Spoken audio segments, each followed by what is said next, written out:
Hello, everyone. It's Calvin Watkins, realtor with Your New Home, Keller Williams Legacy, and today you are watching Your New Home TV. Your New Home TV was created to help people understand the home buying process, help those, whether you're looking to buy a home, sell a home, or if you're a real estate investor.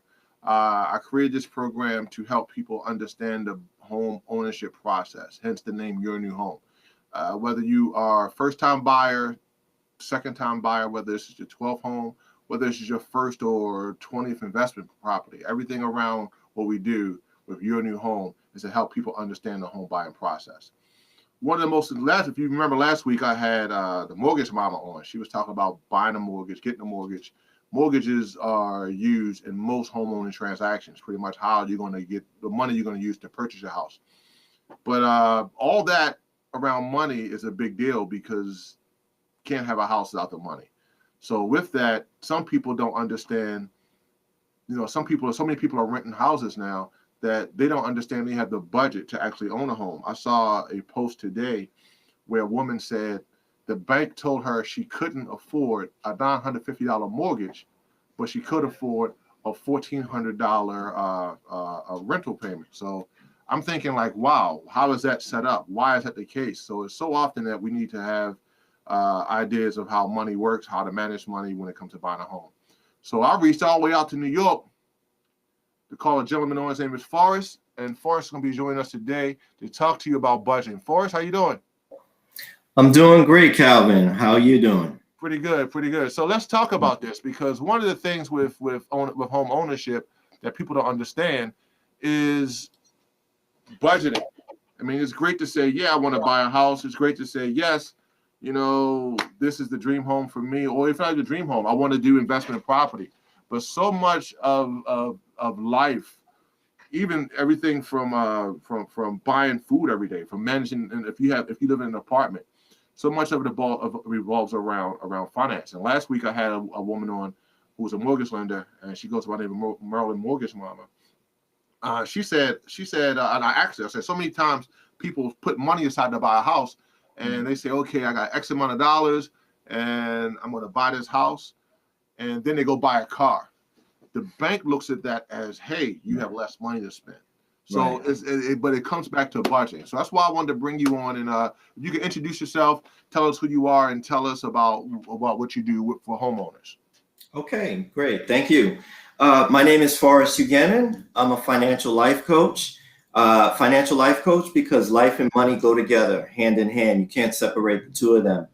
So when I'm working with clients, especially when I'm working with couples will often come to me or be referred to me because they want to buy a home and they recognize they need to get their finances in order to do that. So what I do with them invariably is get them practicing my SMART system of money management. SMART is a proprietary system that I developed, which consists of 5 principles which enable people to properly manage their money. And in doing so, they set themselves up beautifully to buy and maintain the home that they're going to get.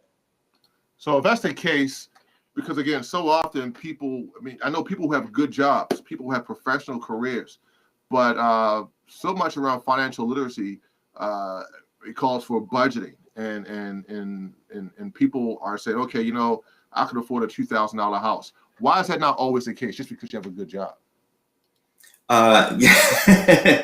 You know what? It's always a principle. It's not how much you make. It's what you do with what you earn. So you can have a person who makes 6 figures and they are incapable of owning a home because their finances are a mess.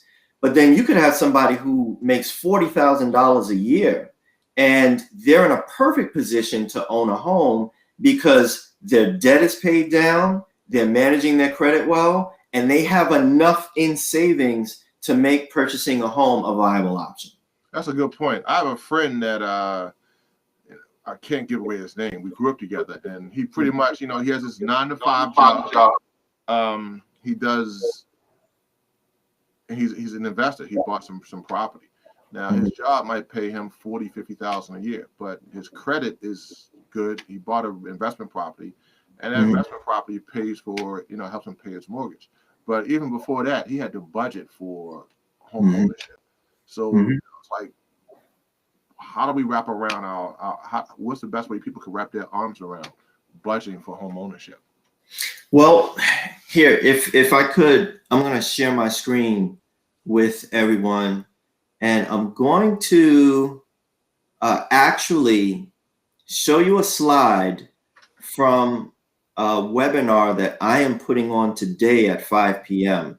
Everyone's welcome to join, and I'll give you more information on that in a second. But this right here is an actual slide from the webinar that I'm going to be putting on today, and it's my 5 SMART principles. So let me just take you through that. These foundational principles will help anyone who wants to own a home be in a position to own it. The first SMART principle is S for self-knowledge. Self-knowledge means knowing thyself. Why do you relate to money the way you do? And until you understand that, you're going to keep on making the same mistakes. So that means understanding who you are and what your money personality is. I've developed 4 money personalities I've discerned. There's the free-spirited surfer. There's the disciplined soldier. There's the kind-hearted, big-hearted first responder.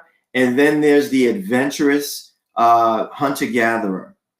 Once you understand where you fall in those different personalities, now you can begin to understand how you relate to money and how you should plan accordingly. Because a person who's a free spirit isn't going to look at money the same way as a person who's a soldier, because the soldier is going to be more savings minded, where the surfer is going to be more spending minded. So you've got to put a budget together and work money in the way that fits into your personality, making smart decisions that way. The M stands for monetary awareness.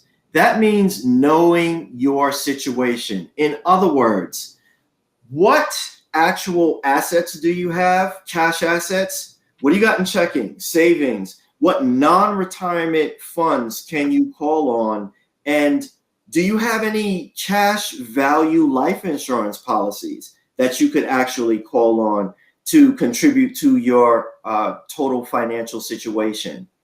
Once you know all of that, then you need to understand, well, what are my monthly obligations? What do I have going out the door expense-wise versus what I have coming in income-wise? When you put all 4 of those pieces together, you now understand your monetary situation. You check off that monetary awareness box. The third step, the A in SMART, stands for allocated spending. This is just a fancy way of saying budgeting. And budgeting is key, and I'm going to circle back to that. Budgeting means not putting handcuffs on yourself so that you're limited in how you can spend. Budgeting is actually permission to spend. It gives you freedom, because maybe some people who are listening right now or watching right now are familiar with this situation.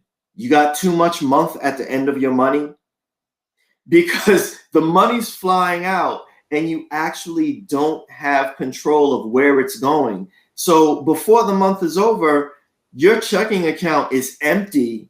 Your pay period may be a week away and you don't know what you're going to do. Whereas if you had a budget, meaning you assign every dollar a mission in your financial plan for the entire month, and you know, well, this dollar's going here, this dollar's going there, I can spend money in that category because I know I've already allocated it. That's the key to home ownership. And that lets you know right then and there, do I have enough room in my budget for all of the expenses related to owning a home? Now that brings us to the R, which is ready cash.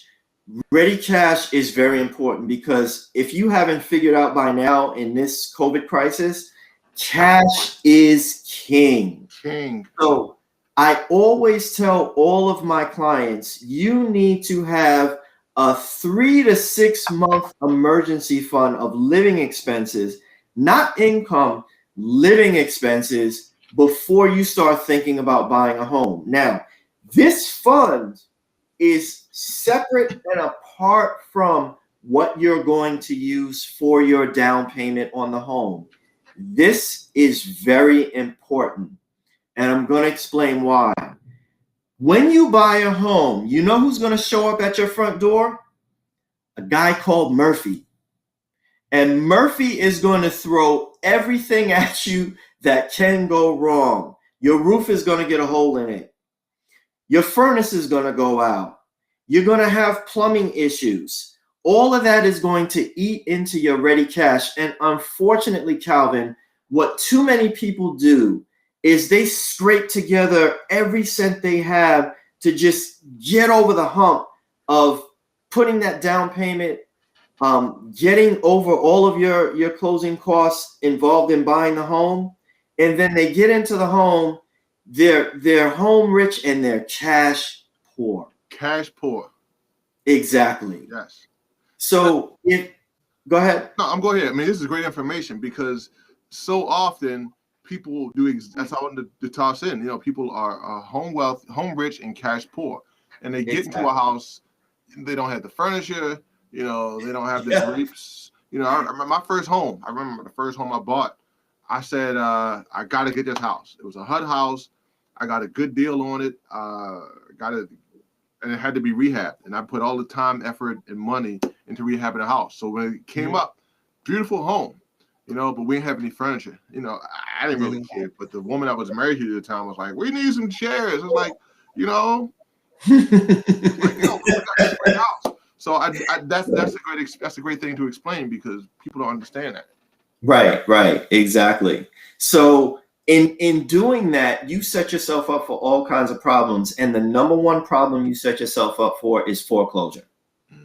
That's what's going to come down the line, because at some point, what is most likely to happen is you're going to suffer some kind of cash emergency. That means a big expense related to the home, a job loss. Yes.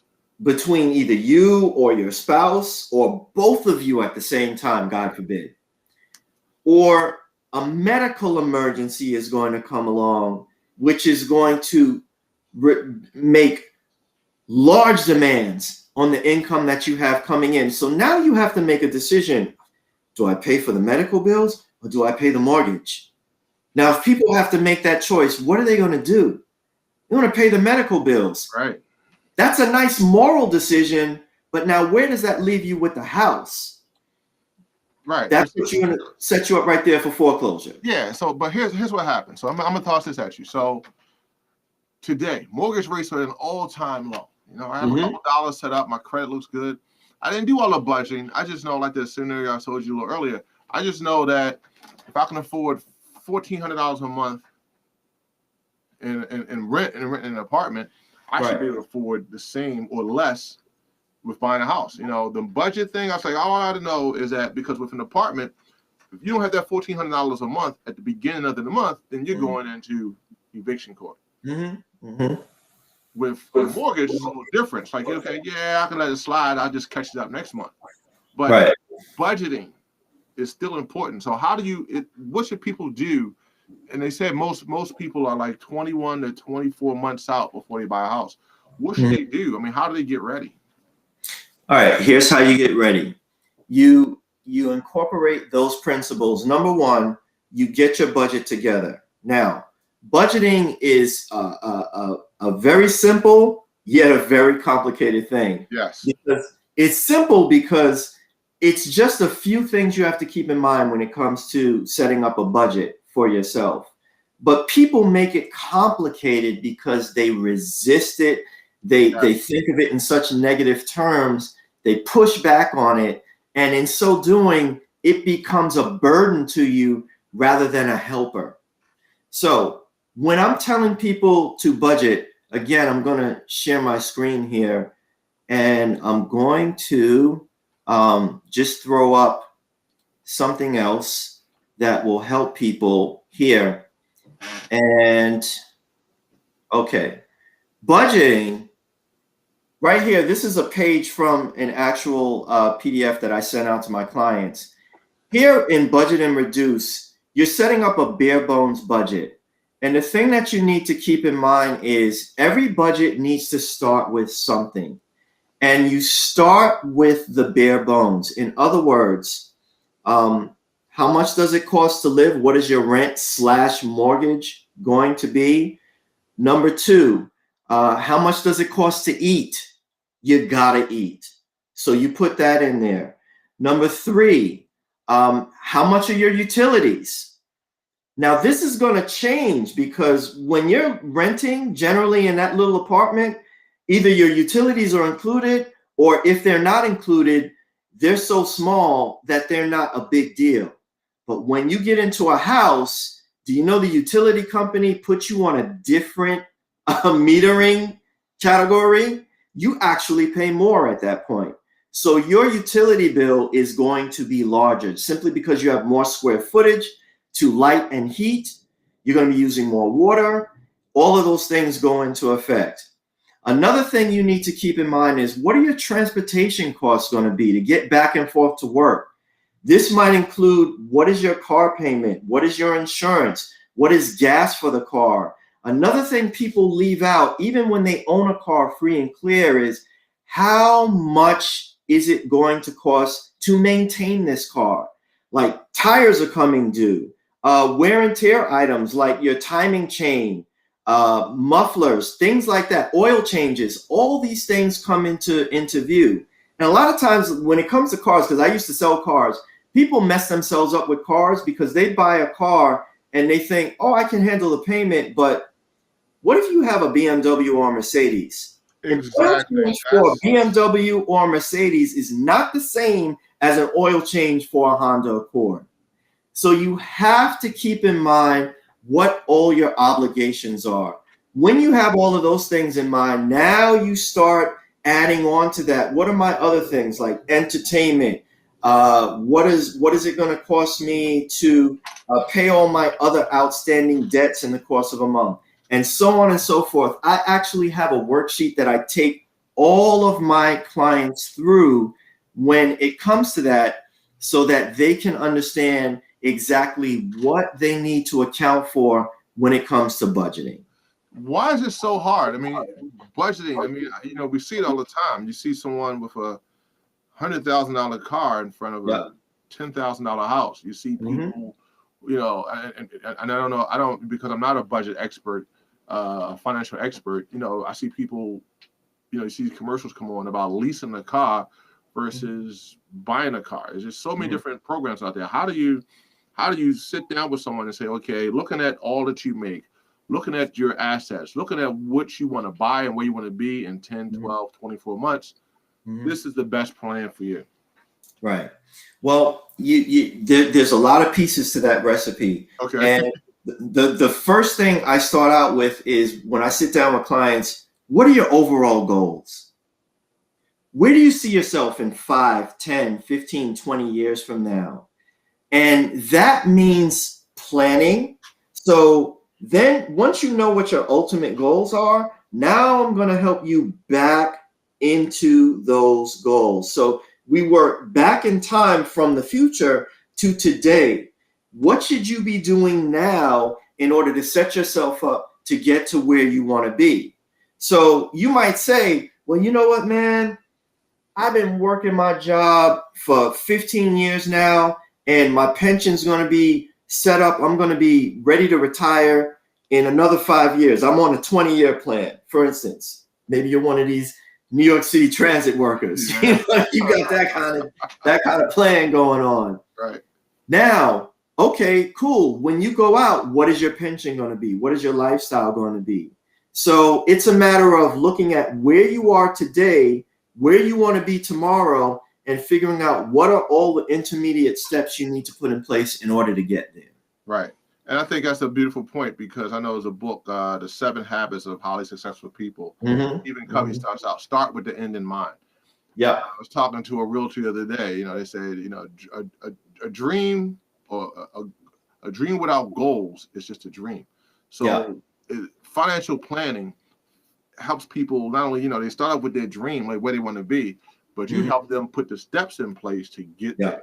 And it's so important. It's like a roadmap. If a ship that leaves the harbor with no map, it'll probably run aground somewhere because that's a plan. So this financial planning and how you help people is really a critical component. It should be the very first step before you look at what you want to buy and what you want to own. The first step is get my money right. Yeah, you got to get that money right, because until that's right, nothing's going to be right in your life. Do people change? I mean, you go through this process. It's like, okay, rates are low. I see houses on the market. I want to get this house. It's at 1111 Main Street, and I got some money saved up. I got my deposit, my down payment. Let's do it. If you get them on a budget, because plans change. People go into a house and say, okay, I was supposed to save 10%. Now I'm only giving 10% to my church, and I'm keeping the rest, and I'm buying another car. How does that process work? Change. People do change. People do change. How do you get them to stay the path, stay the course? Oh, this is very critical. What I do is I ground people in what their priorities are. Excellent. You have to understand what your priorities are, and I take them through. Okay, what are your priorities? Is it worship? Is it family? Watch yourself. Is it work? Yes. Or is it play? Yes. Now you have to have a come to Jesus moment. So to speak, as far as these priorities are concerned. So if you say my worship comes first, but you don't want to give, then is that really in line with what you say your principles are? Right. No. If you say your family comes first, but you're taking every bit of overtime you can and you're not spending any time with your family. Yes. Now, really, is that in line with your principles? So once I get people to understand what their principles are, that's when they start to have that come to Jesus moment. Yes. And they can now start making decisions more easily because they understand, you know what? These are my principles. Is this decision in line with my principles? Cool. Now, next step, is this decision, it's in line with my principles, but is it going to get me to where my goals are? So that all comes into the big why. Right. And that's what I get people on. Once they understand what their big why is, it's much harder to walk away from your budget and start doing crazy stuff with your money. Absolutely. And because finances are so personal, as a real estate agent, I talk to people want to hold on to that. They want to say, well, this is my budget, but they aren't really being genuine in their response. So right. Tell us what's the best way to release, because we take it so personally. How do we let go of that the emotions of money and deal with it as what it is, brass tacks, and as people like yourself who are in the finance, how do we get our emotions out of the way so we can move forward? Well, the way you get those emotions out of the way is to replace them with other emotions. Okay. And what I do is I take people through like a dream process, and I have them write out their ideal life in the future. If you could snap your fingers and have everything you wanted, what would that look like? And they actually go through an exercise where they write that down. Now, when you write that down, it starts to imprint on your mind. Right. And now you start to understand, well, what's the cost to me of making this decision versus that decision? And when you start getting excited about the future that you want, it begins to push aside all of those, I want this now, I need instant gratification type of things. Manifestation. That's excellent, because so often money it is emotional to us. We work hard for it. We don't want to talk about it. It's something you can't get away from the emotions of money. You can't become Spock. Right. So my man, right. You can't do this with the money, right? Right. You have to, you're going to be emotional. We're emotional creatures. Yeah. So the question is understanding again what your money personality is, what your goals are, what your principles are, putting all of that together in that soup. And then that's going to help you to stay the course and keep yourself on track. And that's what my webinar this afternoon is designed to teach people how to do. Great. Well, I tell you, I think it's so important that those who can join your webinar do so. I think it's important that we help people understand the basics of understanding how money works. And it uses an excellent point, replacing those negative emotions about money with goals and just changing how you feel about it, because the time is going to pass anyway. What are you going to do with the time if it's going to pass? So give us the information real quick about your webinar, how they can reach you, and things like that. Here, let me throw that up on the screen right now. Okay. All right. So that's today at 5 p.m. How to make sure you never need another stimulus check is the topic. I love it. That's it. How do you create your own economic stimulus plan to make sure that if the government doesn't send out a stimulus check and a problem happens again, I'm good. I don't need it. Right. So everybody go to org4lifesolutions.com/events. That will be the gateway to get you to the page where you can actually register and be here this afternoon at 5 p.m. You're going to get an email that's going to give you a workbook to download. And I'm going to take you through the 5 SMART principles and show you how to incorporate that into your life so that if home ownership is your goal, you will definitely have the foundation to make it happen. Oh, that's great, because that's a segment we're going to have coming up. We're going to be walking people through a 12 to 24-month process of what it takes, putting things in place from your credit to your budget to location, all those different things in place. So let me tell you, it's just been great. Forrest, I appreciate you coming on. If you can hold on for a second, I'm going to wrap up the show and tell people what's coming up next. Well, guys, there you have it. Again, we created this show, Your New Home TV, to not only tell you about the home buying process, but help you in the home buying process. And as a real estate professional, as a realtor, my job is to help you buy. I can help you with a listing. I can help you if you are looking to purchase a home. Database full of all the different houses, whether it's in Maryland, if you are looking for a home in a different state, or if you're looking to come to Maryland. Again, I'm a real estate agent with Keller Williams Legacy, and we have relationships with realtors all over the country, all over the world, actually. So thank you for joining us. Please follow us on YouTube, on Facebook, on Instagram is Your New Home TV. And tune in next week for the next show. We got something new coming up, and I'm sure you'll like it. Thanks again. I'm Calvin Watkins, realtor with Your New Home, Keller Williams Legacy, and I look forward to seeing you next Friday. Please like, share, subscribe, share this information, because there are a lot of people who are renting, and we would hate for them to miss this opportunity to buy a home with interest rates so low. It's a great opportunity. It's a great time to become a homeowner. Thank you, and I'll see you next week.